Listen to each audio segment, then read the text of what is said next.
Rizal dari PAN, beliau adalah bendahara umum PAN, sekaligus mewakili Pak Hatta, saya mewakili Gerindra dan Pak Prabowo. Itu mungkin kala pertama.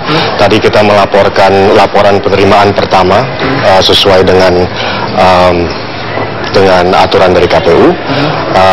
Adapun yang kita laporkan hari ini jumlah nominalnya adalah 10 M. Itu terdiri dari apa yang diberikan sekitar 5 M dari pasangan sendiri, capres-cawapres, dan 4,8 dari badan usaha, dan 200 dari beberapa orang, dari perorangan. Oke, sebelumnya saya minta maaf, Bang John, dari laporan ini apakah juga diikut sertakan rekening khusus dana kampanye dari pasangan Prabowo Hatta? Oh iya, tentu itu aturan dan undang-undang bahkan. Jadi rekening khusus ini adalah satu. Jadi itu yang dilaporkan ke KPU.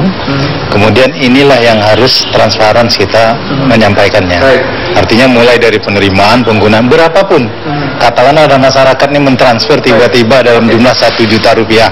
Itu harus kita minta identitasnya, NPWP, semua harus kelengkapan. Apabila itu tidak lengkap satu saja, itu harus dikirim ke kas negara, itu haknya negara. Kita tidak boleh menggunakan itu. Bang Thomas, nanti juga ada pelaporan penerimaan atau penggunaan dana kampanye pada 14 hari pasca Pilpres nanti. Nanti juga akan disampaikan laporan-laporan dana yang tidak ada sumbernya. Sejauh mana kesiapan dari tim Anda? Kita sangat siap. Laporan berikutnya adalah tanggal 6 Juli kalau nggak salah, dan itu pasti penerimaan kita akan bertambah. Kita sangat siap. Baik, Bang Thomas, Bang John, terima kasih banyak, sukses dengan tahapan berikutnya. Dan pemirsa, saat ini saya juga bersama Komisioner KPU Pak Juri Adiantoro. Pak Juri, ini agak sedikit timpang dengan aturan dari pemilu legislatif bahwa pada saat dulu ada pelaporan, ada sanksi, ada pembatalan sebelum mereka ikut bertarung, ada juga pembatalan keterpilihan mereka. Kenapa pada Pilpres ini tidak ada sanksi, hanya ada sekedar sanksi sosial aja diberikan?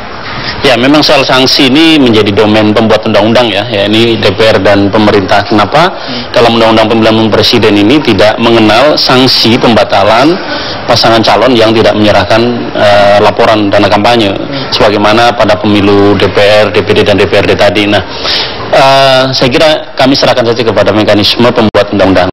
Tapi bukan berarti dalam hal laporan dana kampanye ini tidak ada sanksi. Masih banyak sanksi yang bisa menjerat oleh pasangan calon maupun tim kampanye mereka. Misalnya dalam hal batasan maksimal penyumbang yang tidak dilaporkan kalau melebihi batas maksimal penyumbang perorangan maupun badan hukum. Atau misalnya ada penyumbang-penyumbang yang tidak jelas identitasnya. Kemudian ada penyumbang-penyumbang yang menyumbang dana kampanye dari hasil tindak pidana misalnya, dan seluruhnya itu ada sanksi-sanksi pidana yang bisa ditanggung kalau mereka tidak patuh terhadap pengaturan dana kampanye. Dalam aturan saya baca memang ada jika yang terlambat menyerahkan dari pukul 16, tapi syukurnya semuanya on time. Di bawah jam 16 itu ada hanya sanksi sosial, artinya KPU hanya mengumumkan bagi yang tidak menyerahkan tepat waktu. Apakah KPU punya inisiatif untuk dulunya memberikan sanksi, Pak? Ya, kami tidak sampai jauh ke sana ya, tidak melampaui batas kewenangan kami dalam pengaturan yang diatur dalam undang-undang yakni mengenai waktu penyerahan, dan memang kami sudah menggariskan bahwa sanksi dari keterlambatan menyampaikan laporan dana kampanye itu sebatas pada penyampaian kepada publik, diumumkan bahwa ada yang patuh terhadap jadwal yang dibuat oleh KPU dan ada yang tidak patuh, dan mungkin ada pengaruhnya terhadap image ya publik terhadap dua pasangan calon ini. Tapi faktanya mereka sudah menyampaikan tepat sebelum penutupan penerimaan laporan dana kampanye. Baik, Pak, ini adalah laporan sebelum pelaksanaan kampanye. Setelah pelaksanaan kampanye, apalagi laporan yang harus diserahkan kepada KPU? Ya, ini kan baru laporan awal penerimaan ya sumbangan dana kampanye yang diperoleh oleh dua pasangan calon. Dua pasangan calon ini harus secara cermat mengorganisasikan mengenai laporan dana kampanye ini supaya tidak ada masalah nanti. Pengorganisasiannya adalah mereka harus mengadministrasikan secara rapi seluruh penerimaan sumbangan dana kampanye dan aturan-aturan yang melingkupinya. Kemudian mereka juga harus mencatatkan pengeluaran atau penggunaan dana kampanye selama masa kampanye, dan akan ditagih KPU paling lambat 14 hari setelah masa kampanye. Mereka harus melaporkan penerimaan dan penggunaannya. Kemudian kami akan serahkan kepada kantor akuntan publik untuk mengauditnya sejauh mana laporan ini dibuat dengan pengaturan yang sudah ada. Nantinya juga bakal dipublikasi hasil auditnya terhadap semua laporan pasca Pilpres? Ya, sebagaimana prinsip-prinsip yang kami anut selama ini bahwa prinsip transparansi itu menjadi penting. Mengenai laporan dana kampanye juga akan kami umumkan, kami publikasikan. besok kami akan umumkan dari laporan awal dana kampanye ini atau penerimaan. Kemudian nanti hasil audit juga akan kami umumkan seperti apa performa dari laporan dana kampanye masing-masing pasangan calon. Baik, Pak Juri, kita sedikit menyinggung soal persiapan nanti malam deklarasi kampanye damai pemilu integritas. Sejauh mana kesiapan sampai sore hari ini? Ya, kami belum menghadapi masalah berarti ya.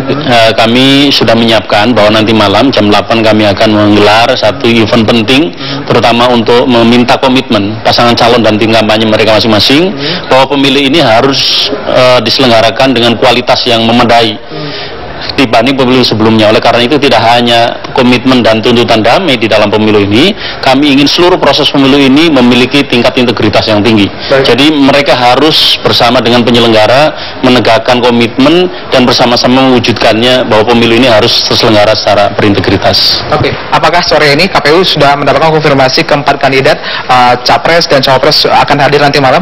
Ya, sampai saat ini belum ada yang memberitahukan untuk tidak datang. Jadi kami berkeyakinan mereka akan hadir sebagaimana konfirmasi mereka selama ini.